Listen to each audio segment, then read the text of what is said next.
পুরুষদের মতো মহিলাদেরও জিহাদ ফরজ। মহিলাদের জিহাদ, রাসূলুল্লাহ সাল্লাল্লাহু আলাইহি ওয়াসাল্লাম মহিলাদের কি জিহাদ বলছে? জিহাদ কুন্না আল হজ, আল হজ ওয়াল উমরা কোনো বর্ণনা আসছে। মহিলাদের বড় জিহাদ হচ্ছে হজ করা। আমাদের দেশে তথাকথিত মেয়েদেরকে ঘর থেকে বের করে নিয়ে আসছে কয়েকটা দল, জানেন তো? হ্যাঁ, এরা লম্বা লম্বা লাঠি নিয়ে থাকে মেয়েরা, আপনাকে মারার জন্য প্রস্তুত আছে। আপনি বিরোধিতা করলে আপনার মাইর দিবে একটা ধরে। তো এইগুলি হচ্ছে ভ্রান্ত পথভ্রষ্ট। মেয়েদের জন্য আল্লাহ জিহাদ ফরজ করেন নাই, কোনোভাবেই করেন নাই। হ্যাঁ, আত্মরক্ষামূলক কেউ যদি তাকে আক্রমণ করে সে তাকে ফিরাইতে পারবে, এটা ঠিক আছে। কিন্তু তথাগত জিহাদে যাইয়ে কাফের বিরুদ্ধে যুদ্ধ করবে, এগুলি হলো ফালতু কাম। এগুলি করে কিছু মেয়েরা ইউরোপ আমেরিকা থেকে ইয়াতে গেছিল, বদমাশি করতে গেছিল সিরিয়াতে। বদমাশি করে শেষ পর্যন্ত জীবন শেষ করে গেছে। কিসের জিহাদ করছে? বদমাশি করতে। এই মানুষগুলো ওখানে যারা যায় এরা হচ্ছে বদমাশ টাইপের মানুষ।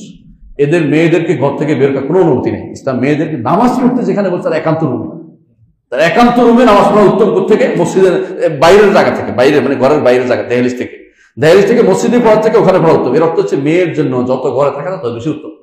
সেখানে তারা নিয়ে আপনি বাড়ি করছেন জিহাদের জন্য, কোন ব্যক্তি করছে তার জিহাদ তার উপর খরচ।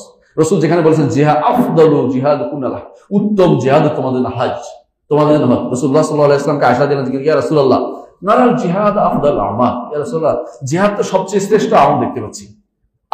আফলা মুজাহিদ, আমরা কি জিহাদ করব না? ফকিহা মহিলা বড় ফকিহা ছিলেন না, আল্লাহু আকবার। আমাদের মা, তিনি সাংঘাতিক ফিকহ জানতেন। এমন এমন প্রশ্ন তিনি জীবনে করেছেন যেগুলো অন্যদের মাথায় আসেনি, সারা জীবনের জন্য এই প্রশ্ন উনি করছেন।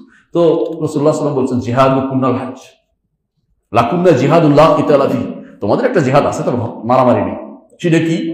এটা হচ্ছে তোমাদের হজ উমরা, হজ উমরা। মহিলাদের জন্য এটা সবচেয়ে বড় জিনিস। কেন? এটা আমি দেখেছি হজের সময় যে মহিলাদের কি কষ্ট হয়, সুবহানাল্লাহ।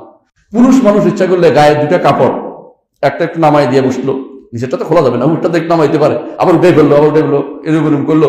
মেয়ে কই যাবে? তার যে অবস্থা, কঠিন অবস্থা হয়ে যায়। তার বাথরুমের অবস্থা, যাওয়া চাওয়া আসা, তোয়াফ করা, তাকে যে নিচ্ছে তার যে কত সওয়াব হচ্ছে কল্পনার বাইরে, কারণ সে কষ্ট করতেছে তার জন্য। রাসূলুল্লাহ সাল্লাল্লাহু আলাইহি ওয়াসাল্লাম এক ব্যক্তি আসে বলছে, ইয়া রাসূলুল্লাহ আমার স্ত্রী হজ যাচ্ছে, আমি জিহাদে আছি। যাও স্ত্রীর সাথে যাও, তোমার এখানে জিহাদ দেওয়া দরকার। কঠিন ভাবে রাসূলুল্লাহ সাল্লাল্লাহু আলাইহি ওয়াসাল্লাম নিষেধ করে দিলেন। অথচ তখনকার জিহাদ ছিল সাংঘাতিকভাবে ফরজ আইন। তখন রাসূল তাদেরকে আলাদা করেছেন। এর অর্থ হচ্ছে মেয়েদের জিহাদ হচ্ছে হজ এবং উমরা, হজ এবং উমরা, এর বাইরে কোনো জিহাদ নেই মেয়েদের। মহিলা যাবে কিনা, কোন জিহাদে যেতে পারবে কিনা, এটা হলো প্রশ্ন। রাসূলের যুগে কোন মহিলা যারা যাইতেন, সাহসী মহিলা ছিলেন, তারা যাইতেন, সাথে যেতেন, এবং তারা কি করতেন? যে সরাসরি জিহাদ করতেন না, কি করতেন? সহযোগিতামূলক। তাদেরকে বলা, আপনি দেখছেন যে ওই এইড বক্স যেটাকে বলে আর কি, ফার্স্ট এইড বক্স, তারা রুগীদেরকে সেবা করতেন, পড়ে গেলে তাকে দেখা দিতেন, তাদেরকে রক্ত উচ্চ পড়লে এখানে বন্ধ করে দিতেন, পট্টি বেঁধতেন, তাদের তাও নার্সিং কাজটা করতেন, অতিরিক্ত কাজ নয় যেটাকে জিহাদের কাজ, ওই কাজ তারা করতেন না। কিন্তু বর্তমান সময়ে এটা নিরাপদ না। তখনকার দিনে মেয়েদের প্রতি তাদের লোভ লালসা ছিল না। বর্তমান সমাজে সবচেয়ে বেশি নিগৃহীত হয় মেয়েরা। কোথাও যুদ্ধ লাগলে সেখানে মেয়েদেরকে সবচেয়ে আগে তারা সবাই অ্যাটাক করতে চেষ্টা করে। সুতরাং আপনাকে এই জিনিসটা মাথায় রাখতে হবে। আমাদের ওস্তাদরা একটা কথা বলেছিলেন যে একটা সময় ছিল মানুষ টাকা পয়সার প্রতি বেশি আগ্রহ ছিল, মানে মায়ের টাকাটা নিত, আর কিছু নিত না, মেয়েদেরকে মেয়ের টাকাটা নিয়ে নিত, কাপড়টা নিয়ে যেতে। এখন সব দিয়ে আরো অন্যায়টা করতে চায় বেশি, বুঝছেন না? আপনার কথাটা সুযোগ পাইনি, বুঝা গেল এখন সবচেয়ে বড় সমস্যা হচ্ছে তার ইজ্জত আবরুর হেফাজত করা।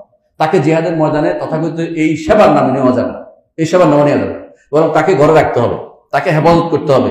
যে ব্যক্তি তার দায়িত্বে আছে তার উচিত হবে তাকে কখনো ঘর থেকে বের হওয়ার আগে জিজ্ঞাসা করতে, হাজারবার চিন্তা করবেন যে আমার মেয়ে, আমার স্ত্রী, আমার বোন, আমার ফুফু, আমার খালাম্মা, এরা কি আসলে নিরাপদ থাকবে কিনা।